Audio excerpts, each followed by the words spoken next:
বাংলাদেশের ক্রিকেটে পঞ্চপাণ্ডবের অবদান অস্বীকার করার কোনো উপায় নেই। বেশ লম্বা সময় লাল সবুজের জার্সিতে দারুণ খেলেছেন তারা। পঞ্চপাণ্ডবের অধ্যায় এখন শেষ। লিটন, হৃদয়, মুস্তাফিজরাই এখন বাংলাদেশের ভরসা। টাইগারদের দুই তারকা ক্রিকেটার মাশরাফি ও সাকিবের মধ্যে অধিনায়ক হিসেবে কে সেরা জানিয়েছেন পাকিস্তানের কিংবদন্তি ও পেসার ওয়াসিম আকরাম।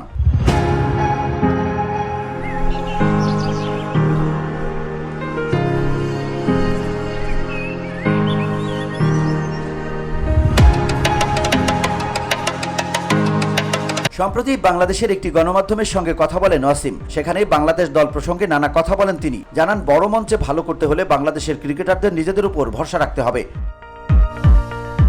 তিনি বলেন, এখানে ক্রিকেট বোর্ডের আসলে কিছু করার নেই। ক্রিকেটারদের নিজেদের উপর বিশ্বাস রাখতে হবে, ম্যাচের পরিস্থিতি অনুযায়ী খেলতে হবে। এগুলো তো কোচ আপনাকে শেখাতে পারবে না, আপনার নিজেকেই শিখতে হবে। বাংলাদেশ ক্রিকেট থেকে একটা ইতিবাচক ব্যাপার খুঁজে পাওয়া গেছে এবং সেটা হলো তাদের অসাধারণ ফিল্ডিং।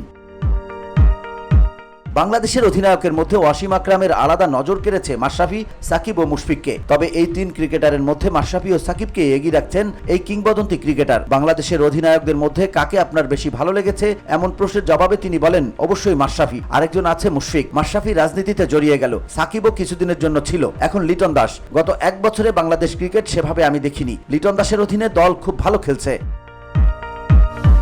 বিসিবি থেকে প্রস্তাব পেলে বাংলাদেশের ক্রিকেটের জন্য স্বল্প মেয়াদে কাজ করতেও রাজি ওয়াসিম আকরাম। লিটনের অনুপস্থিতিতে তাসকিনের অধিনায়ক না হওয়া অবাক করেছে এই পাক কিংবদন্তিকে। VOD Bangla news desk.